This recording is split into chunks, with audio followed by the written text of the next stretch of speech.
tere päevast, kauplejad, investorid ja aktsiaturuhuvilised. Minu nimi on Igor Dorošenko ja eetris on mu iganädalane aktsiaturu analüüsi ja ülevaade saade. Ja see saade meil tuleb veidi varem kui tavaliselt ja põhjuseks on see, et ma lähen nüüd puhkusele ja mõtlesin, et teil oleks väga suurt sellist nagu vahet äh, nende saadete vahel, et saaks siis kiired ülevaadet teha ja äh, vaatamegi, mis meil täna kavas on, et vaatame PMI Composite Ameerika esimese kvartali SKP prognoosi selgitused. Eelmine nädal me nägime, kuidas see hakkas seal nagu näitama majanduslangust juba, aga sellele on olemas tegelikult ka huvitav selgitus, et vaatame selle täna üle ja siis vaatame huvitava seose Nasdaqi ja tema 200-päevase libiseva keskmise vahel. Siis natukene vaatame ühte graafikut, mis näitab meile Trumpi tariifide turgu ja kuidas põhimõtteliselt turg käis eelmine kord, kui Trump seal flirtis tariifidega ja kuidas ta nüüd käib ja siis mõned kvartaaltulemused ka vaatame üle, mis olid eelmine nädal. Ja siis näitangi mõned kauplemisidee, mitte isegi kauplemisidee, et kuna ma lähen puhkusele, siis tihti küsitakse, et kuidas ma siis kauplen või ei kauple, et mis siis nagu avatud positsioonidega siis, kui ma olen puhkusel. Tegelikult näitangi teile, et mis positsioonid mul veel jäid portfellis ja räägin natukene ka sellest, et kuidas ma puhkusel olles siis turuga tegelen või ei tegele, et räägime sellest natukene. Nii, enne kui me veel alustame, et eelmine saade sai väga palju likee, et üle 100, hetkel oli 800 vaatamist ka, väga äge, ma näen, et teile väga meeldivad need videod ja see on ka üks põhjus, miks ma otsustasin just siin laupäeval seda saadet salvestada, kiiresti panin preseko kokku, kohe siin salvestan ja lähen juba kohvrit pakkima, et mul on pühapäeva varahommikul juba väljalend. Nii et jah, ärge unustage ka sellele saadele laiki panna, et see tuleb natukene lühem, et mul väga palju aega ei ole, aga ikkagi, et natukene siin pingutasin, et teile värsket infot ja turu ülevaadet teha. nii, ja alustame nagu ikka selliste üldiste teemadega, et täna siin palju selles plokis ei ole. vaatame kiiresti üle mõned slaidid. Eelmine nädal, mis meil oli siis olulist, noh, meil olid erinevad sellised nagu ettevaatavad indikaatorid nagu ISM, PMI indeksid, et siin oli ka ISM Services Manufacturing. vaatamegi täna PMI kohta ühte sellist graafikut. Ja siis noh, kõige olulisem oli oodata siis tööjõuturu statistikat, aga siin ka mingit üllatust ei tulnud, põhimõtteliselt tuli enam-vähem sama palju nagu oli oodatud, 151 uut töökohta, ehk põhimõtteliselt siis mingit üllatust turu jaoks veel ei olnud. nii rääkisin nendest PMI indeksitest, et siin on välja toodud just selline nagu US Composite PMI, et on olemas selliste nagu teenuste ja tootmise omad need indikaatorid ja komposiit on põhimõtteliselt paneb need mõlemad kokku. Ja ta on jah, selline nagu ettevaatav indikaator ja seda tihti jälgitakse, et kas ta nüüd hakkab kasvama või kahanema ja siin on selle indikaatori puhul on olemas selline tase nagu 50, ehk kui ta on 50-st kõrgem, siis majandus justkui nagu kasvab, kui ta on 50-st madalam, nagu me siin näeme 2020 näiteks oli, siis majandus on nõrgenemas ja need halbtulbad siia selle joone taga on need siis reaalne skp kasv. no me näeme, et meil siin 2022 tegelikult oli see ka indikaator siin miinuses, aga skp oli positiivne, et ta natukene enne seda langes, et siin oli ka selles indikaatoris langus. Et mis meil nüüd toimub, me näeme, et see indikaator hakkas meil langema, ta on endiselt 50-st kõrgemal tasemel Et jah, hetkel lihtsalt näitab meil seda, et natukene nõrgenemas, mis on huvitav selle indikaatori sees, et seal on olemas ka erinevad komponendid. Ja siin me näeme, et üks komponent, mis puudutab hinnad, et siis nagu sisendhinnad ja siis nagu nii-öelda nagu müügihinnad, väljundhinnad.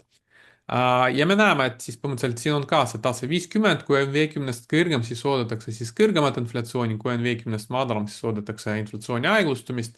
ja mis me näeme, et tegelikult ta ka hakkas nüüd meil uuesti kasvama, et siin, kui ta hakkas kasvama peale pandeemiat, siis tuli meil esimene inflatsioonilaine ja me siin oleme rääkinud ka sellest, et kas meil tuleb teine inflatsioonilaine. noh, hetkel me näeme, et selle PMI järgi näiteks juba mänedžerid seal näevad, et nii sisend kui ka nii-öelda lõplikud müügihinnad ka tegelikult neil jätkuvad kasvu, nii et inflatsioon me ka juba nägime, natukene hakkas uuesti kasvama, nii et jah, see on natukene ohtlik olukord hetkel inflatsiooniga.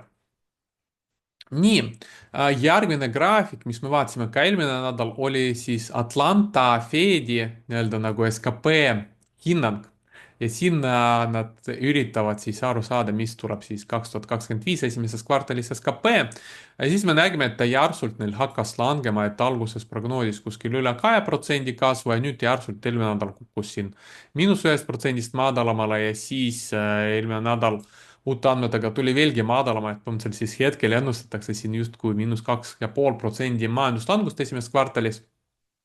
aga siin targad inimesed vaatasid natukene sisse ja leidsid, et tegelikult selline nagu kasvuprognoos või languse prognoos tuleb suuresti sellest, et selle mudeli impordikomponent, must joon, läks väga kõrgele, et siin on kaks komponendi, import ja eksport. eksport me näeme suhteliselt tavalisel kohal ja import järsult nagu suurenes ja siis seal hakati veel rohkem kaevama sisse, et mis import see on ja siis selgus, et see on just kulla import Ameerikasse ja siis lisaks leiti ka, et mul siin graafikut ei ole, et see import just nagu Šveitsist ehk põhimõtteliselt Šveitsist ja vist ka mujal maailmast Ameerika hetkel toob kogu kulda endale tagasi kodumaale.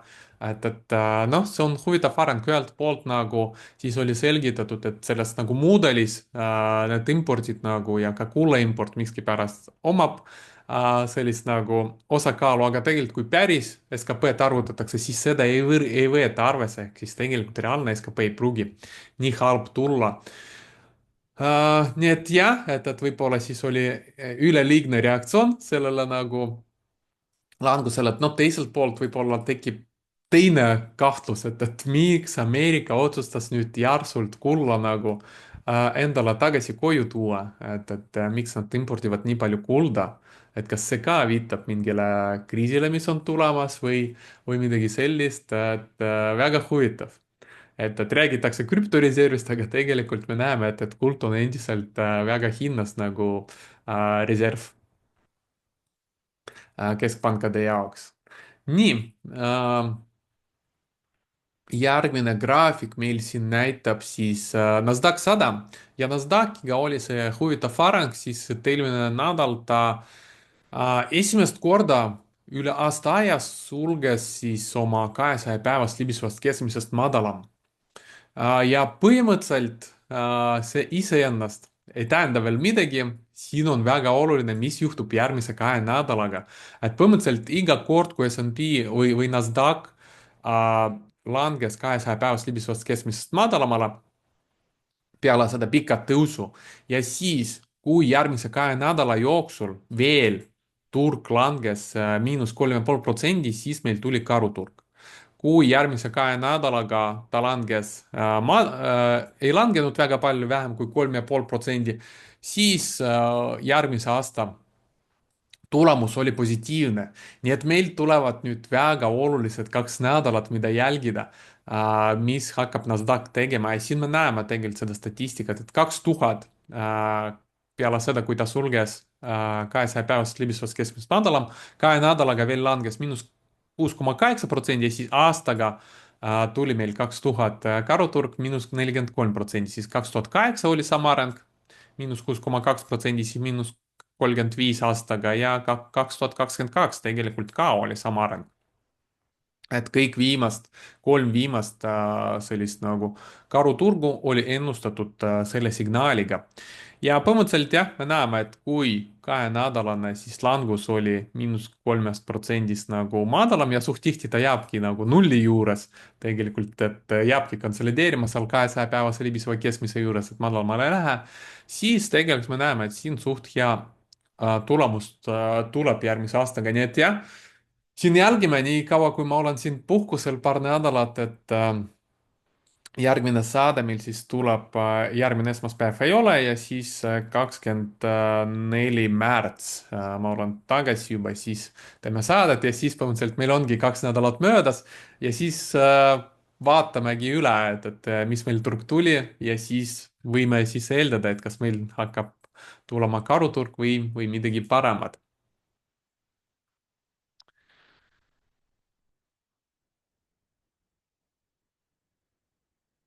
Mis veel huvitav, et noh, turuosalised on hetke langusega juba hakkasid seal väga palju kartma, et siin me näeme sellist nagu S&P 500 putide käibe, et põhimõtteliselt putid on sellised optsioonid, mis ostetakse selleks, et põhimõtteliselt siis hedge ida languse vastu või teenida langusega, et siis putide hind hakkab kasvama siis, kui turg langeb ja me näeme, et siis neid oli, putide käibe oli ülikõrge, et viimati nii kõrge ta oli meil siis 2022, kui oli see karuturu langus.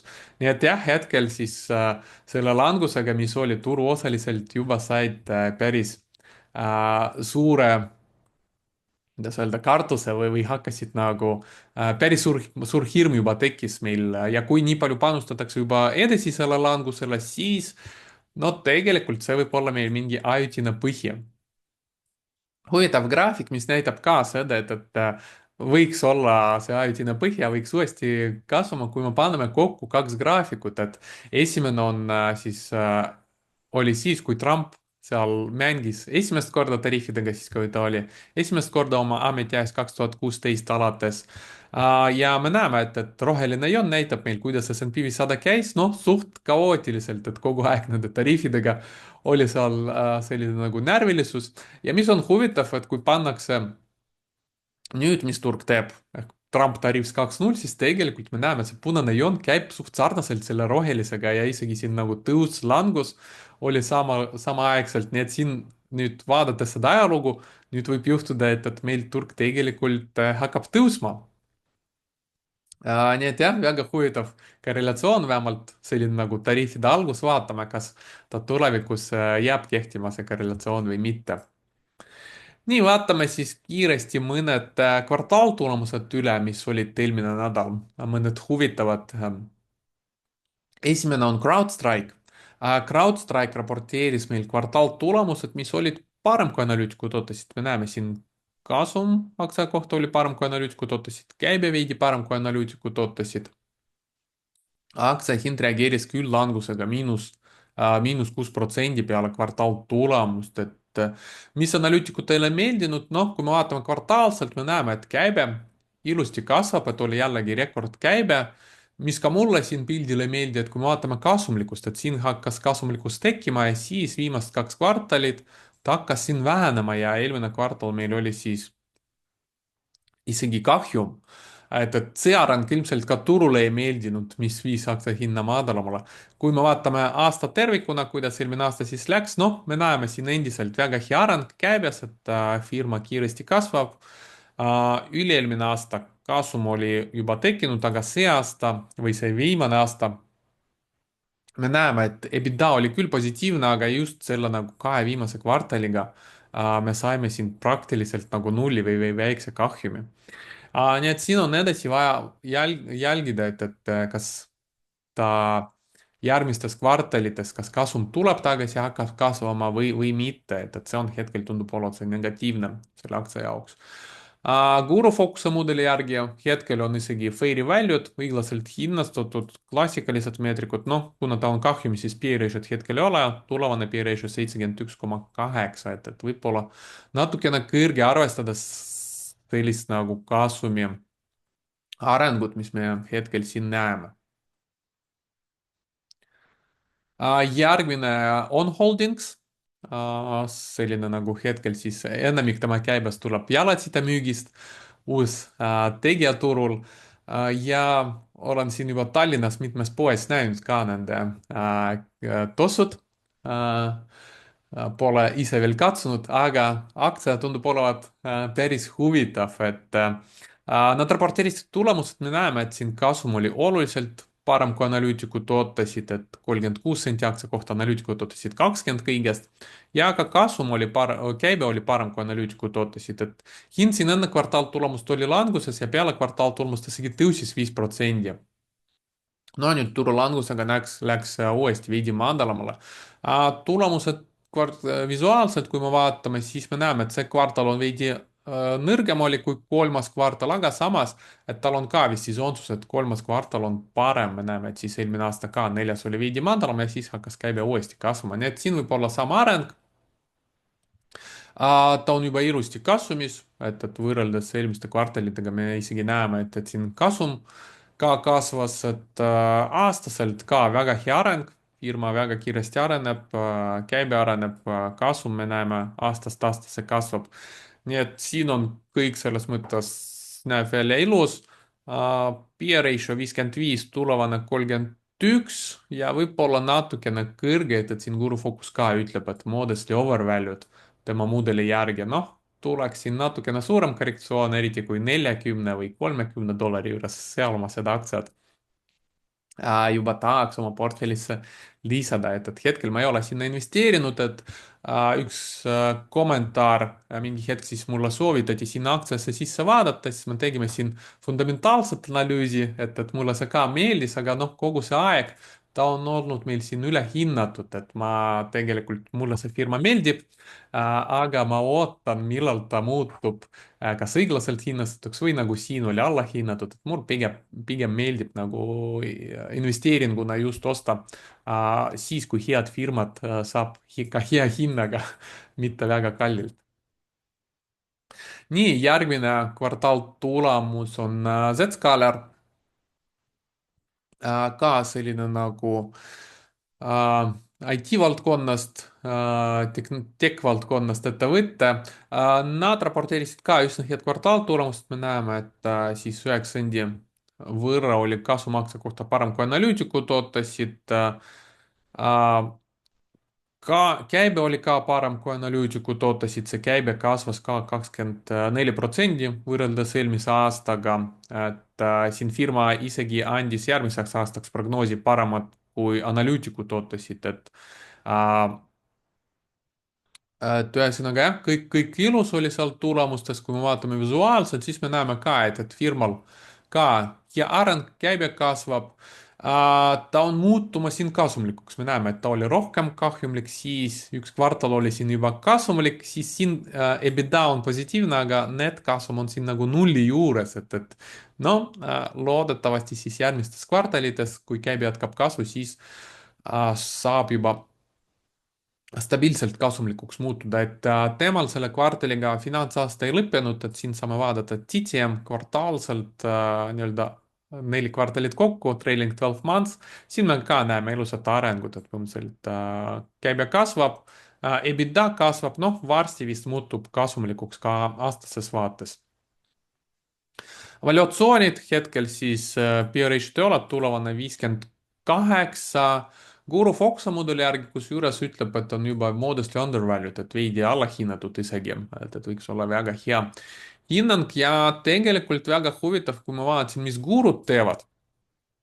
Gurudele vist ka meeldib see kasv, mis siin on ja see hind, millega see kasvu saab kätte, et me näeme viimases kvartalis tegelikult mahuliselt gurud ostsid palju rohkem kui müüsid ja kvartal enne seda ka ja üldse siin vaadata need rohelised tulbad tundub olevat, et gurud tunduvad aina rohkem huvi. Gurud on siis sellised nagu tuntud hedge fondi juhid. et nad tunnevad selle aktsia vastu suuremat huvi siin viimasel ajal.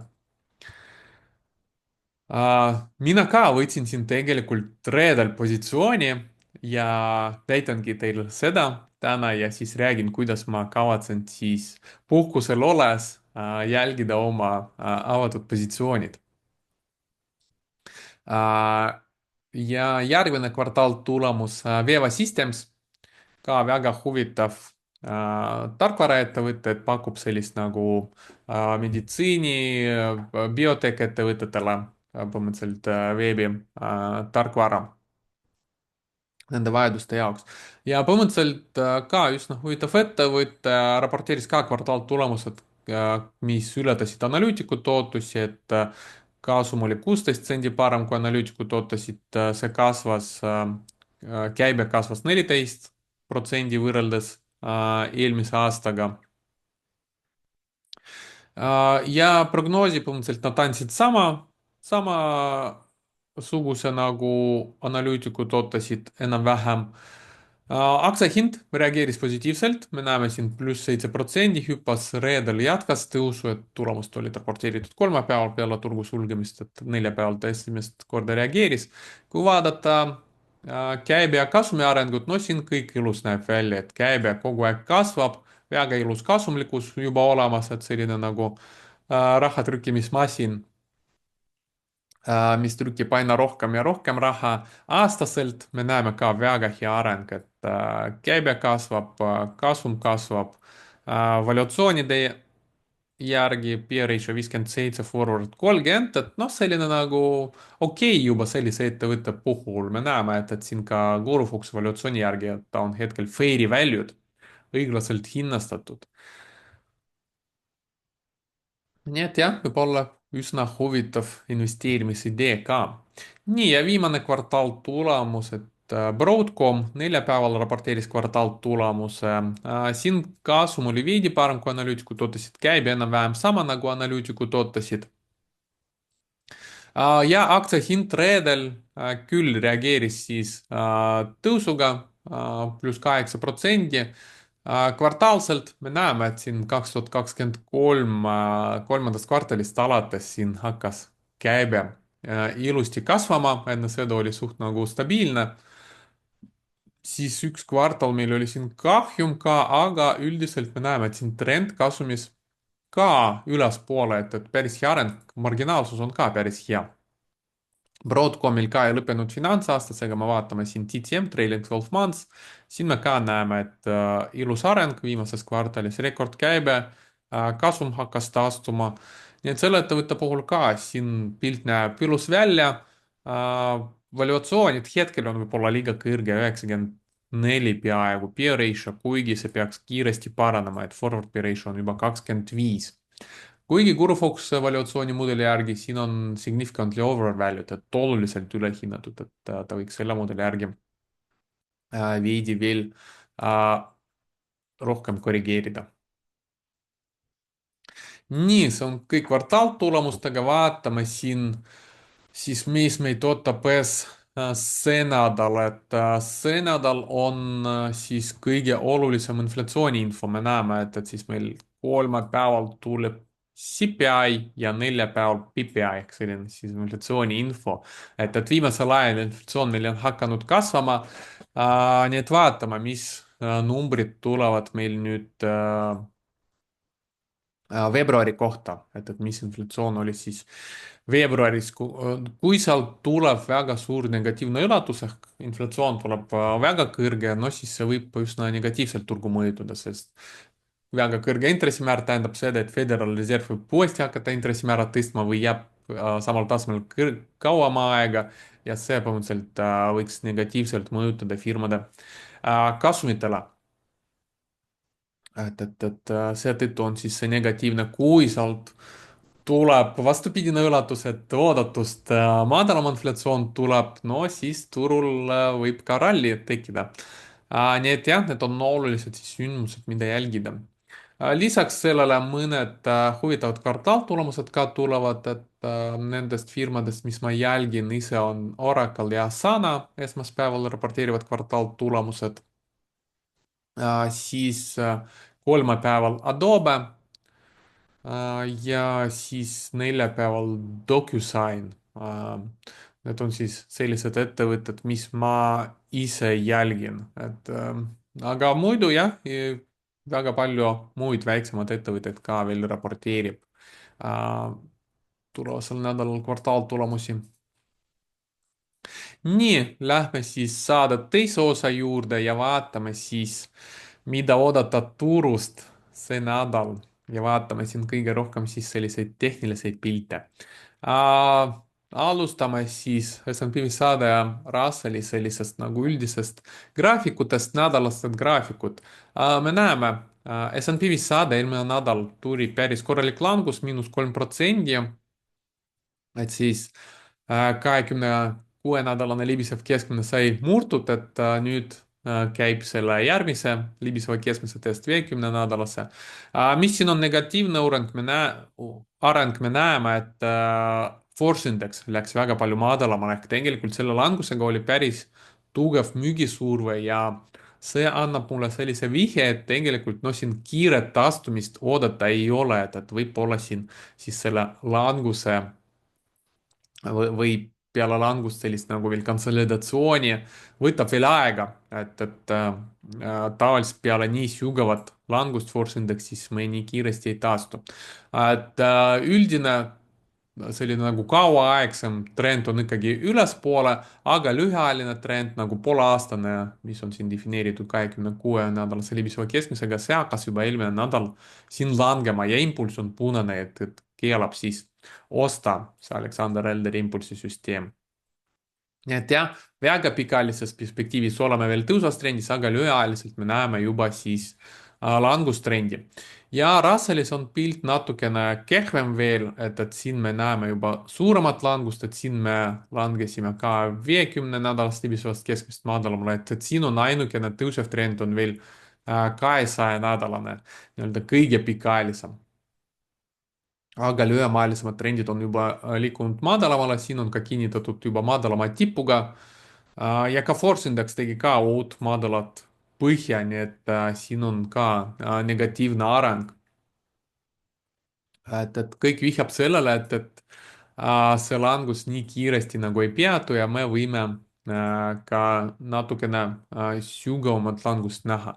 vaadates päevast graafikut, no siin lühiajaliselt juba natukene äh, põhjust olla positiivsem meelestatud, aga mitte võib-olla väga kauaks, et vaadates siis S&P 500 päevast graafikut me näeme, et eelmine nädal langus peatus täpselt siin 200-päevase libiseva keskmise juures, et reedel oli ka sellest libisevast keskmisest võlts läbimurre ja siis ilusti taastus.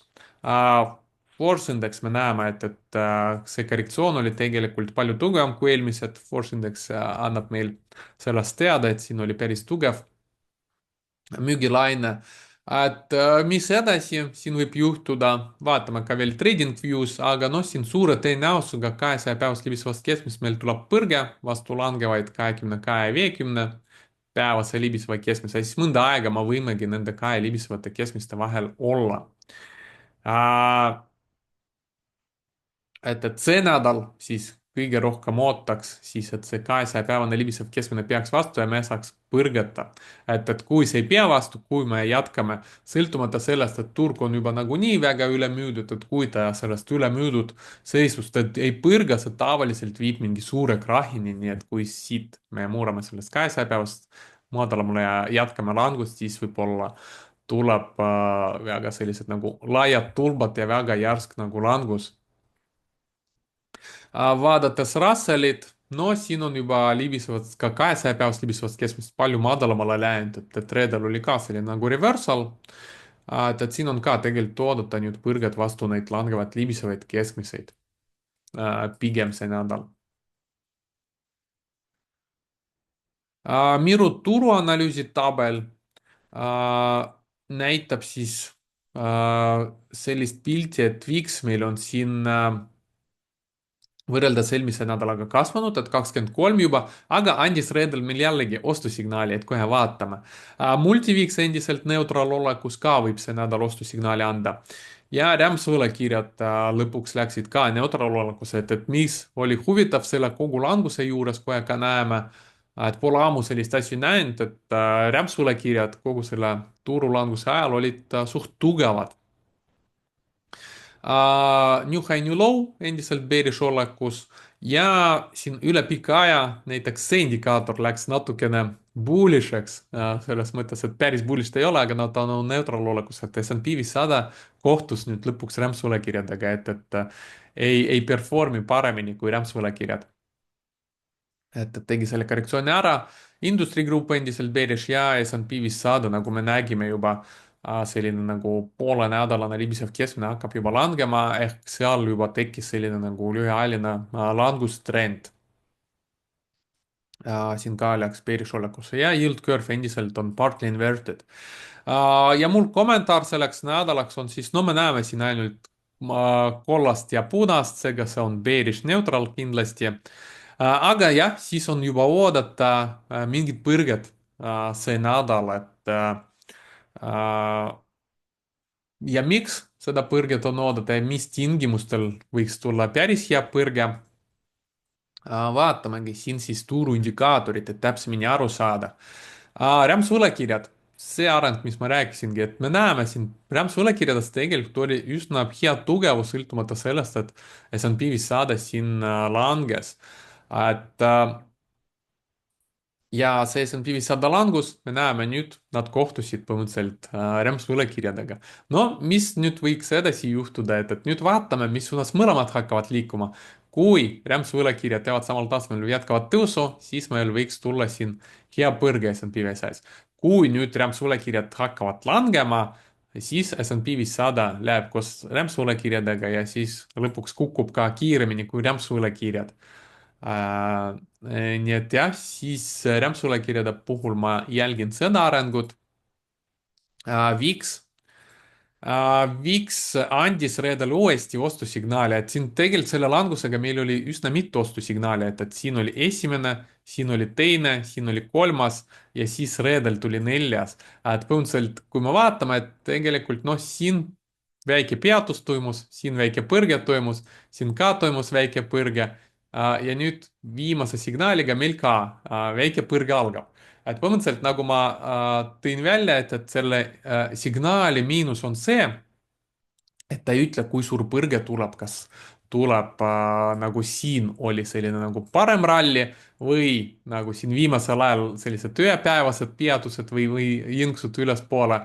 Et ta ei ütle, aga ta päris hästi tabab need põhjasid, nagu me näeme, et siin põhimõtteliselt kõik neli sellist nagu peatust olid hästi nagu tabatud selle VIX-i poolt. Nii et jah, reedel jälle kordne ostusignaal, et siin põhimõtteliselt, et turg edasi tõuseks. Tahaks näha, et volatiilsus jätkab langust, kõige paremini muidugi 15 taseme juurde. Aga noh, vaatame, kui palju ta saab langeda ja kui palju saab turg põrgata, kuna see on juba neljas signaal, siis võib-olla on juba suurem tõenäosus, et tuleb põrge. Aga noh, kõige parem jälgida kombinatsioonis kõige teiste indikaatoritega, sest tegelikult see nädal oli ka selline areng, et aeg-ajalt näiteks see VIX andiski ostusignaali, aga Bullish percent indeks kunagi ei andnud kinnitust ja New High New Low indeks kunagi ei andnud kinnitust, seega ma vaatasin neid signaali lihtsalt nagu ei hakanud seal pikad positsioonid võtma, sest ma ei saanud nagu täiskinnitust. Ja see nädal põhimõtteliselt ootaks samamoodi. Ja no täiskinnituks tuleks siis, kui põhimõtteliselt rämpsulekirjad jätkavad samal tasemel või hakkavad tõusma, VIX jätkab langust, siis ma tahaks näha ka bullish percent indeksis, et tema hakkab tõusma. Me näeme siin reedel päevasel graafikul väike tõus juba algas, et tahaks näha, et see tõus jätkub. Muidu siin nädalasel graafikul näha, et jõudsimegi siin tasemele 40% S&P 500 aktsiates on bullish olekus, et viimane põhi meil tekkis just siin tasemel, et kas seekord ka võib-olla ajutine põhi siin tekib. Et siis hakkame päevast graafikut jälgima ja noh, siin me näeme, kuidas eelmine nädal ta põhimõtteliselt terve nädala langes, et ühtegi korda ei hakanud nagu tõusma ja ei kinnitanud ühtegi sellist nagu põrget. Seega seal ei olnud mõtet nagu aktiivselt hakata nagu shoppama hakkama, aga see reedene areng jah juba annab lootust ja ma tegelikult väga ettevaatlikult mõned pikad positsioonid juba võtsin, et ma signaali veel ei saanud, aga ma natukene ühe samm S juba näen, et võib-olla see tekib järgmine nädal. No kui ei teki, ma väga palju positsiooni ei võtnud, võtsin ainult tugevamates aktsiates, mõned, kõik põhimõtteliselt pikad positsioonid, mis mul on, te kohe näete. Ja siis, no võib-olla kui olen puhkusel, siis saan natukene nendega teenida. Eks siis näis, aga mis veel ma vaatan, siis New High, New Low indeksit, et siin ka tegelikult me nägime kapitalisatsiooniga market cap, turukapitalisatsiooniga kaalutletud tipud ja põhjad, me näeme, et põhjade arv, eelmine nädal ma tõin välja, et oleks vaja näha, et nad hakkaksid langema, vastupidi, saime suurema plahvatuse, et siin läks isegi 30 triljonist kõrgemale. Ja reedel tegelikult tuli veel üks nagu tõus sellest 20 triljonist madalale, kõrgemale, et tegelikult, mis ma tahaks näha see nädal või tulevasel nädalal, et see hakkab siin langema, siis meil potentsiaal näha siin sellist divergentsi, et uute põhjade turukapitalisatsiooniga kaalutletud arv siis siin oli siin tasemel, siis kui hakkab langema, siis teine tipp tuleb madalamal tasemel, samal kui SMP 500 hind teeb madalamat tippu, et selline nagu divergents on võimalik.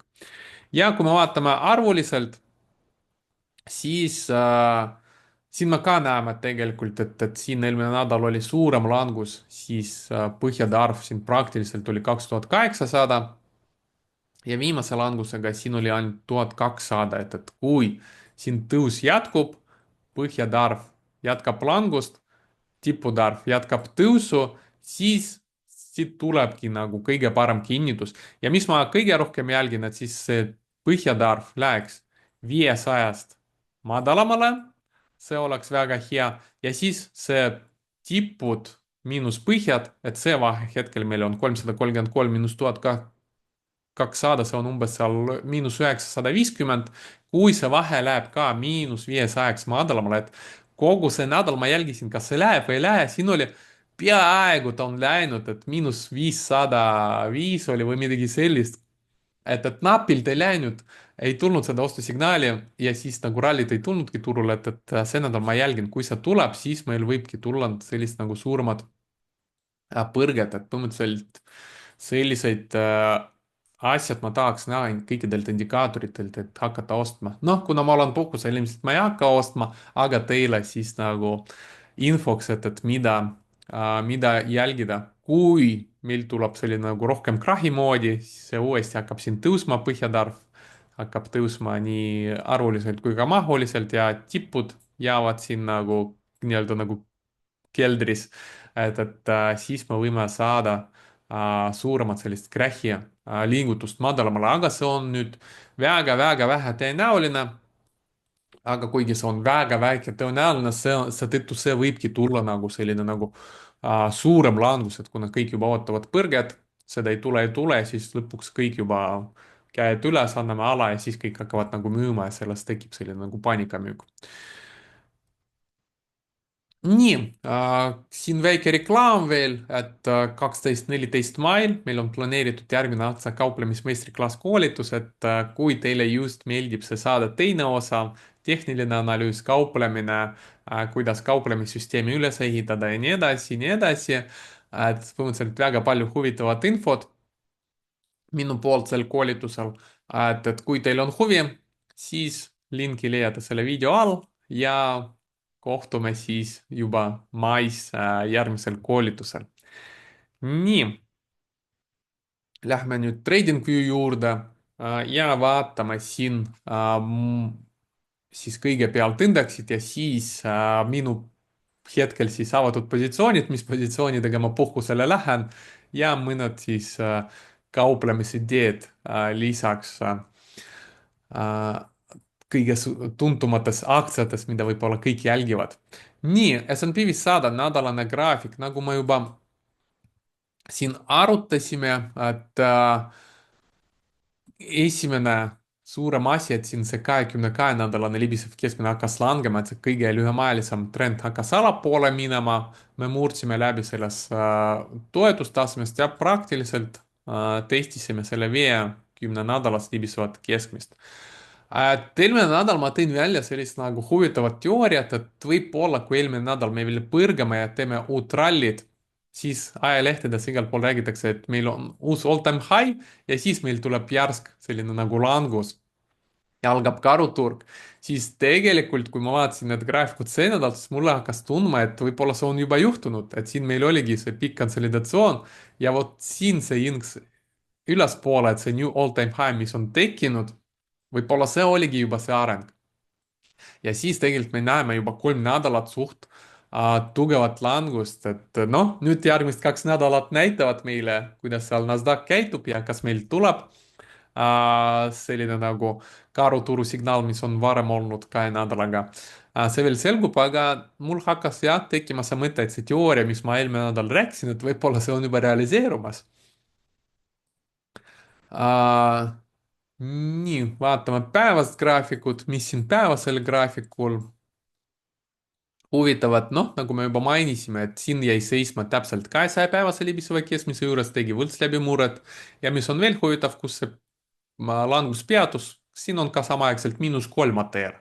Et see on tüüpiline koht, kuhu maani võib langeda ja tavaliselt, kui me langeme siia -3 ATR-ini, siis tuleb mingit sorti põrge sellest tasemest. Et siin on ka nüüd tegelikult nii -3 ATR kui ka 200-päevane libisev keskmine, pluss indikaatoritest me nägime juba positiivset arengut, pluss see võlts läbi murre sellest libisevast keskmisest, tugev sulgemine reedel et kui põhimõtteliselt selline nagu tugevus jätkub järgmine nädal, siis ma ootan suurema tõenäosusega siin põrget ja põrge võiks olla vastu neid langevaid libisevaid keskmiseid, et põhimõtteliselt siis kõigepealt ma ootaks põrget, sinna see võibki võtta nädal aega ja siis edasi hakkan vaatama.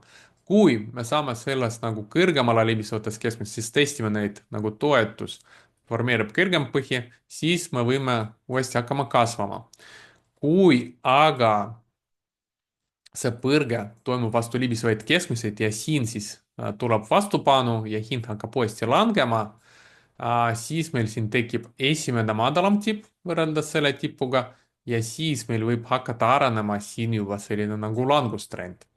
et põhimõtteliselt sellised arengud, aga jah, kõigepealt ma ootaks siis seda põrget see nädal. muidugi üllatus, mis ma tõin välja, võiks olla see, et me hakkame siit kohe ka langema, sõltumata -3 teelist, sõltumata 200-päevast libisevast keskmisest, sõltumata sellest reversalist reedel, et me hakkame siin ikkagi langema, siis me võime saada langust üsna suurt. loodame, et see veel ei tule. et tahaks seda kaubelda, et olla siin arvuti taga. et loodetavasti siis, kui ma olen puhkusel, turg ikkagi konsolideerib ja siis, kui ma tulen tagasi, siis meil tuleb alles järgmine liigutus, mida kaubelda. nii, NASDAQ nädalane graafik. siin me ka näeme, et täpselt siin 50 nädalase libiseva keskmise juures see peatuslangus, et nüüd võib tulla ka väike siin nagu põrge. vastasel juhul jah, kui langus jätkub, siis siin -3 nädalasel graafikul võiks olla selline nagu siht selleks, aga jah, see tundub siis vähem tõenäoline hetkel, et me näeme siin 200-päevane libisev keskmine, et peaks tulema põrge ja nüüd põhimõtteliselt see statistika, 2 nädala statistika NASDAQi kohta põhimõtteliselt ütlebki meil seda, kui me seda visuaalselt vaatame. et põhimõtteliselt, kui me siin põrgame ja 2 nädalat siin veel konsolideerime libiseva keskmise juures või siis tõuseme tema kõrgema põhja, konsolideerime, tuleme kõrgemale, põhimõtteliselt see on siis positiivne areng ja kui järgmise 2 nädala jooksul me siin põrgamegi vastu neid vastupanu tasemeid ja siis lähemegi siit madalamale uuesti 200-päevast libisevast keskmisest madalamale, et selline areng meil 2 nädalaga toimub, tulebki siis selle statistika järgi langus veel 3,5% sellest tasemest veel madalamale. vot siis on juba jah, tõesti, me saame, võime saada sellist nagu karuturu arengut, madalamad tipud, madalamad põhjad. nii et sellised arengud jälgida.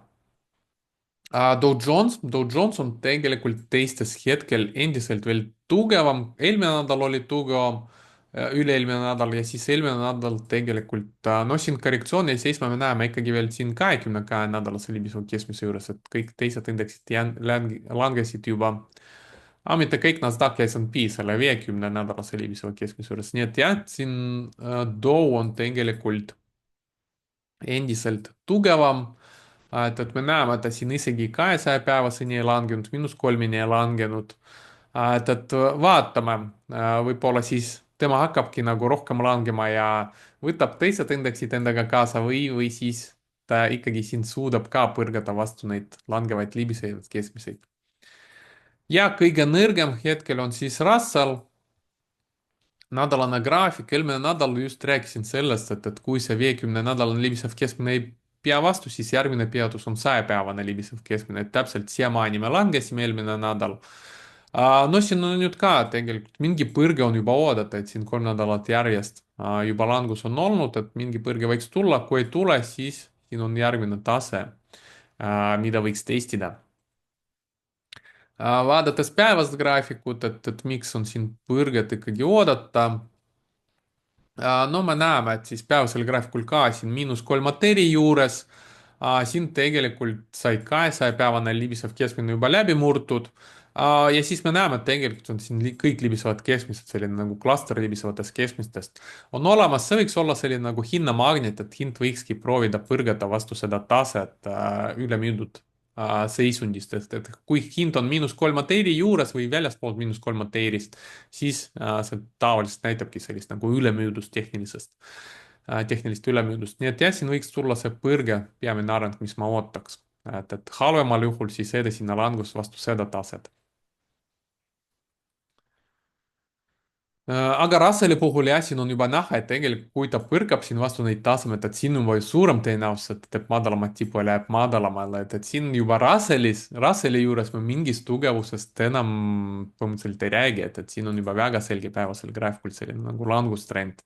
Et seda murda, põhimõtteliselt siin peaks tulema tugev ralli, põhimõtteliselt sellest tasemest peame kõrgemale minema ja siis kõrgemat põhja teha, et hetkel see tundub üsna vähetõenäoline. Aga noh, kes teab, et turg võib teha mis iganes. hetkel on indeksid on üle müüdud ja me ootame siis see nädal põrget. Äh, mõned positsioonid, mis mul hetkel on, et Nvidias endiselt lühikene positsioon, kui me vaatame siin nädalast graafikut, no siin nädalasel graafikul juba on näha sellist nagu õla ja pead patern lausa, et kui me murrame sellest tasemest madalamale, võiks Nvidia veelgi kukkuda.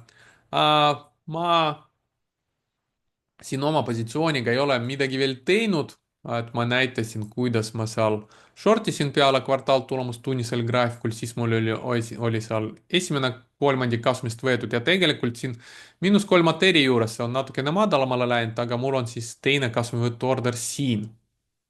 Me näeme, et Nvidia pole veel siiamaani kukkunud -3 arteeri juurde, et võib-olla siis järgmise nädala alguses teebki kiire sinna languse. Aga muidu jah, kui turg hakkab taastuma, siis noh, Nvidial on ka siin suht palju vastupanu hetkel, 22, 52 saada, et siis võib-olla ta proovib vastu neid ja siis siin vaja vaadata, mis tuleb. Järjekordne madalam tipp. me juba näeme, et tegelikult Nvidias on juba madalamad tipud, madalamad põhjad, murdis 200-päevast libisevast keskmisest madalamale. et väga karune areng, et siin võibki olla järgmine põrge vastu 200-päevast libisevat keskmist, testib seda nagu vastupanu, kui see jääb seisma, madalam tipp, siis veel järgmine langus võib olla veelgi sügavam, et nagu te näete, iga järgmise langusega, et siin karud muutuvad aina julgemaks, inimesed rohkem hakkavad uskuma, et see tõusev trend läbi, et langustrend areneb ja siis iga järgmine langus on aina sügavam. kui siin toimub põrge, no siis mul stopp tegelikult juba siin üsna lähedal, et siis ma võtan ülejäänud kasumit lihtsalt sellest positsioonist. kui mul mingit positsiooni oleks, siis no tegelikult ma hetkel siin jälgiks, et mis Nvidia teeb, et kui ta just põrgab vastu seda taset, et kas siin tekib järgmine madalam tipp, järgmine shortimisvõimalust või ta suudab siit kõrgemale minna, kõrgemat põhja teha, mis hetkel tundub vähem tõenäoline. nii, mis positsioonid mul veel on, et ma reedel hakkasin natukene siin pikad positsioonid võtma, et näen sellist nagu soodsat arengut, päris head ostusignaali me veel ei saanud. seetõttu ka, kui te mu Telegram-kanalis ootasite, et ma postitaks selle turu äh, põhjasignaali või seda tabeli, mis ma seal tavaliselt postitan, kui see signaal tekib, et ma polegi seda postitanud just sel põhjusel, et seda pole tekkinudki. et nagu ma mainisin, terve nädal mingi indikaator ikkagi andis nagu negatiivse arengu, seega sellist nagu head otsussignaali ei tulnud, aga see nädal see võiks tekkida. Kahjuks ma ei saa teile siis Telegramis seda postitada, aga võite vaadata eelmist seda siis checklist'i ja jälgida ise kõik need indikaatorid, mis ma seal nagu tõin välja, et kui seal kõik nagu annavad sellist nagu ostusignaali, siis tihti see viib üsna hea rallini. loodame, et see tuleb, et siis mu pikad positsioonid, mis ma siin enne puhkust võtsin, annavad mulle ka veidi nagu kasumit. Üldiselt, kui rääkida, kuidas ma siis kauplen puhkuse ajal, et mul tihti küsitakse seda küsimust, et lühidalt öeldes, et mul kauplemisprotsess jaotatud kahte osa. Et esimene on siis turuanalüüs, uute ideede otsimine ja siis uute tehingute avamine. Ja teine osa on siis, kui mul on juba positsioon olemas, ehk põhimõtteliselt seal ma liigutan ainult seda take profit ja stop loss orderit, et põhimõtteliselt kaks orderit on mul vaja liigutada, mul on kõige väiksem graafik ühetunnine, et põhimõtteliselt siis kord tunnis, kui turg on avatud, mul on vaja vaadata, et kas seal on midagi muutunud, kas mul on vaja seda orderi liigutada ja see võtab mul aktsia puhul mingi 10 sekundit aega. seega, kui mul on siin mingi viis või noh, mingi väike hulk alla 10 aktsiat, siis kui ma olen puhkusel, siis ma saan mingi hetk telefonist kiiresti vaadata, see ei võta mul rohkem kui 1 minuti 1 tunni jooksul ja siis saan need orderid seal liigutada ja väljund positsioonist siis, kui ta lähebki vastu mu take profit'i või vastu mu stoppi. et põhimõtteliselt see osa on lihtne. millega ma ei tegele siis, kui ma olen puhkusel, et ma ei vaata seda esimest osa, et ma siis väga palju turgu ei analüüsi, ma küll seal õhtuti muidugi arvutist vaatan, et mis turg tegi, et olla nagu kursis, mingid uudised vaatan, aga ma ei otsi nagu uued kauplemise teed, et see on kõige ajakulukam osa, et selle jaoks ongi vaja rohkem arvuti taga olla.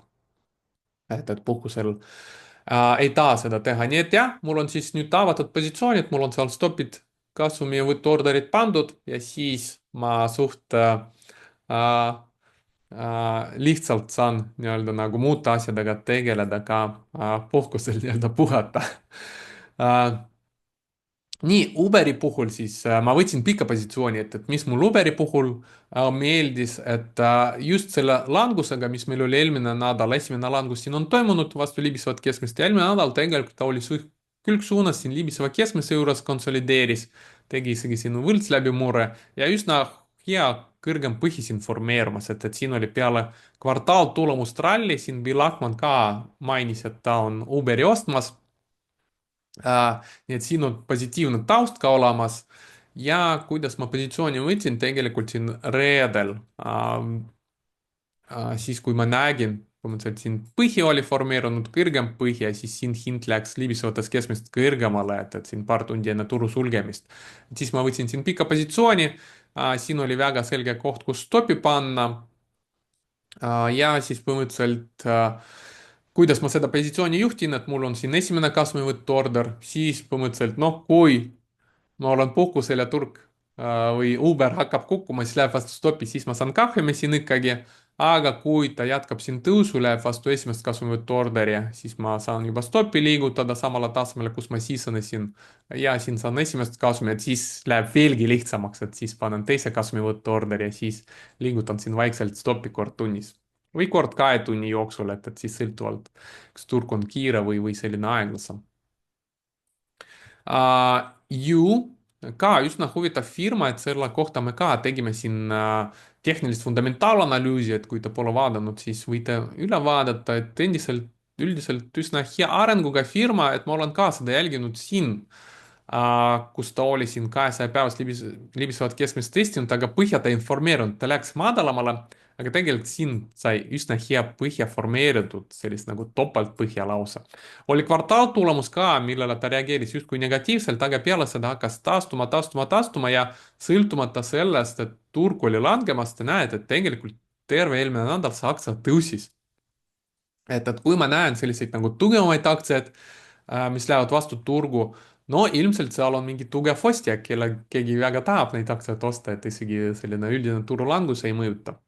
et see oli ka see põhjus, miks ma siin positsiooni võtsin tunnisel graafikul, ma nägin siin peale kvartaaltulemust, ta langes sinna selle põhja juurde, aga siis hakkas uuesti kasvama, et siin läks libisevatest keskmisest kõrgemale, tegi korrektsiooni kõrgema põhja ja põhimõtteliselt see oli minu jaoks ostusignaale, et siin sai stopp pandud, nüüd see positsioon on natukene lihtsam minu jaoks, siin on juba stopp liigutatud isegi kõrgemale tasemele, kui ma sisenesin, et isegi kui ma olen puhkusel ja läheb mu vastu, siis ma saan isegi sellest positsioonist kasumi.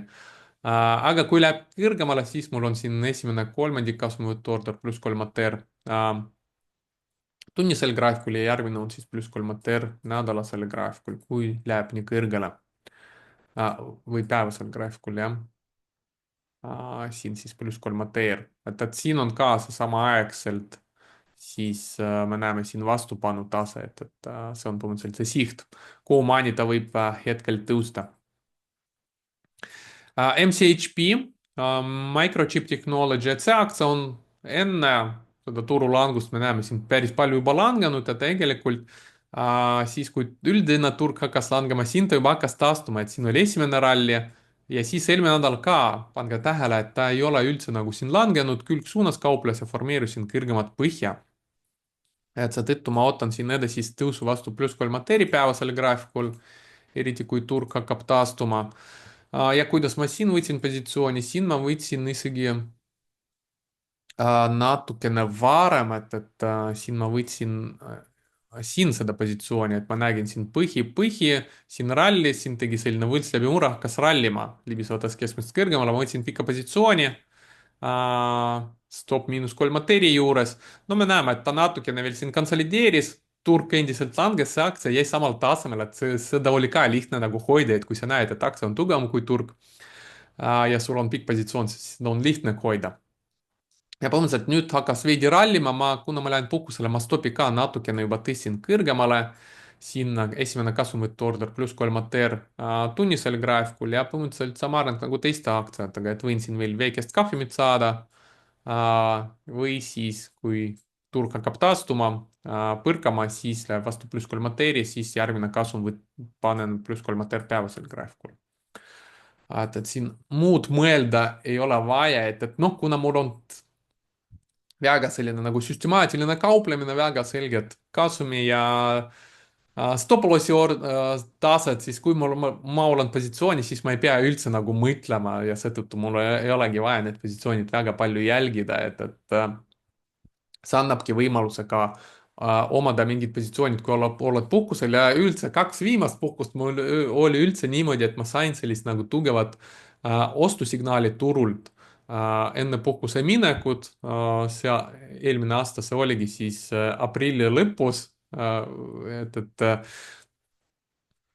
et siis sain ostud tehtud ja siis, kui olin puhkusel, lihtsalt liigutasin seal stopid natukene ja võtsin kasumit, et seekord kahjuks sellist nagu head ostusignaali ei tulnud ja pigem tundub, et turg on siin languses, aga jah, mõned ma siin võtsin selleks kiireks nagu põrgeks.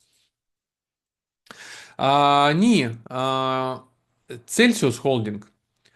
Siin ka üsna pikalt oli langustrend, tegelikult me näeme, et siin aktsia oli $100 juures ja nüüd on langenud siin 20, $21 oli põhi.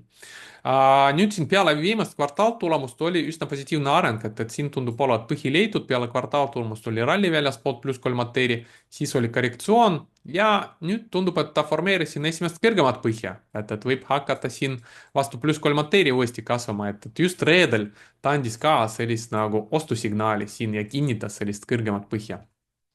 Ja kuidas ma seda kauplesin, et ma nägin siin põhja põhimõtteliselt siis reedel natukene vara võtsin pikka positsiooni, ma nägin, et ta hakkab siin rallima, läks kõikidest libisvatest keskmist kõrgemale, et siin ma võtsin juba pikka positsiooni, no me näeme, et ta tegi ka siin kõrgema põhja, et veelgi parem trigger tuli natukene hiljem, minu jaoks oli juba kinnitus.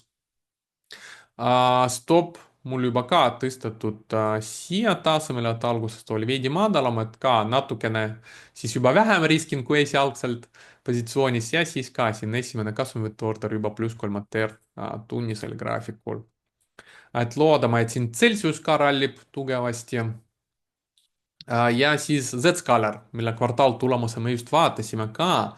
Et noh, üldiselt kui me vaatame siin nädalast graafikut, me näeme, et ta on meil üsna pikalt siin sellises nagu konsolidatsioonis olnud, et võib-olla siin gurud, nagu me nägime, nad ostavadki siis, nii kaua, kuni ta on konsolidatsioonis, siis kui neil on ostetud, siis meil tulebki suurem ralli.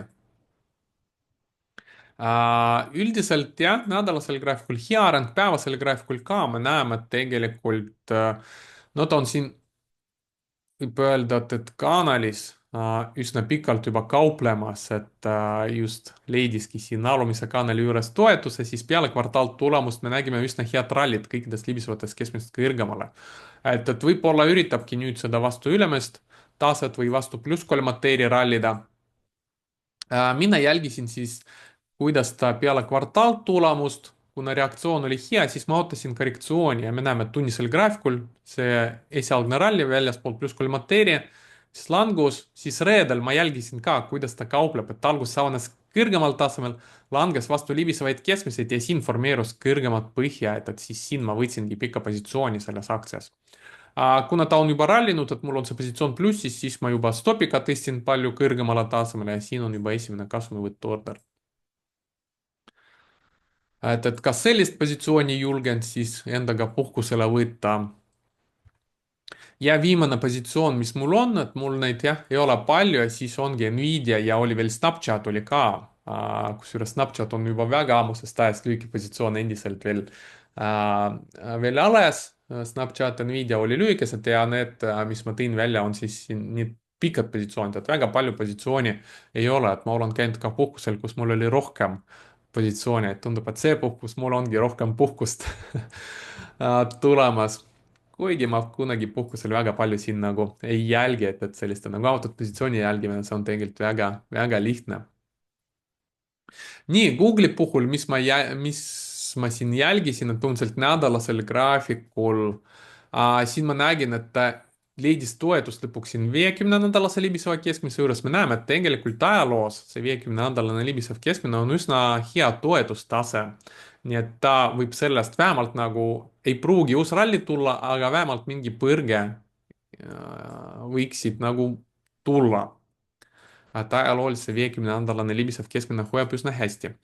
Ja ka päevasel graafikul, mis ma jälgisin, et siin hind oli -3 juures, testib seda 200 päevast libisevat keskmist.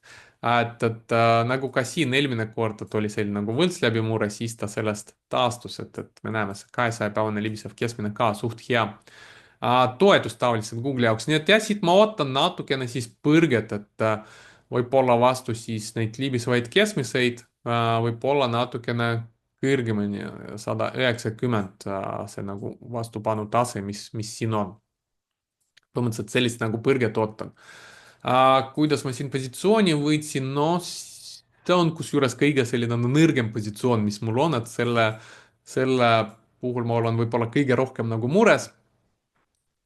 Sest jah, siin sellist nagu tugevat nagu põrget me veel ei saanud, aga mis mulle meeldis lisaks nendele nädalasele päevasele graafikule, tunnisele graafikule, siis ta hakkaski tegema siin kõrgem põhi, siis juba teine kõrgem põhi ja siis läks 22 ja 50 tunnist libisevast keskmisest kõrgemale, et siis ma võtsingi siin pika positsiooni, et siis stopi liigutasin ka juba alguses oli siin, liigutasin juba kõrgemale, et olla, kui ta läheb vastu mind, siis ma ei kaotaks siin väga palju.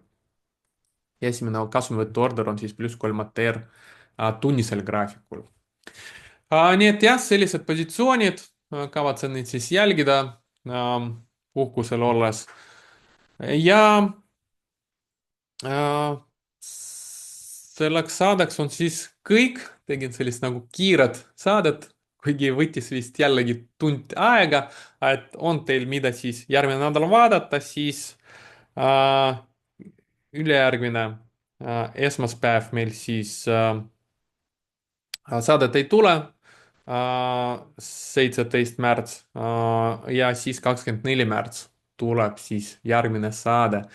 nii et soovin teile edukat kauplemisnädalat ja kohtume 2 nädala pärast. kõige head!